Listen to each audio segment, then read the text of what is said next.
আসসালামু আলাইকুম। সবাইকে রাহাত মিডিয়ার পক্ষ থেকে অভিনন্দন জানিয়ে আজকের ভিডিও আপনাদের মাঝে তুলে ধরলাম। আমাদের সঙ্গে থাকার জন্য সবাইকে ধন্যবাদ।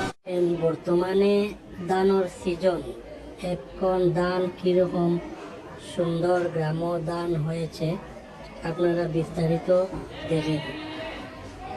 এই হচ্ছে ধানের মাঠ, ধান দেওয়া চলে, মারা গাড়ি চলে, সব কিছু চলে, খুব সুন্দর ধান হয়েছে।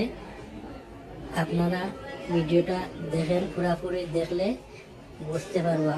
ঠান্ডার সিজন, ধানের সিজন বর্তমানে আপনারা দেখেন কীরকম সুন্দর মাঠে ধান হয়েছে। আপনারা ভিডিওটা পুরো ভালো করে দেখলে বুঝতে পারবেন। ফটো আছে, ভিডিও আছে, গ্রামও কীরকম ধান হয়েছে। এবার আপনারা ভিডিওটা ভালো করে দেখেন।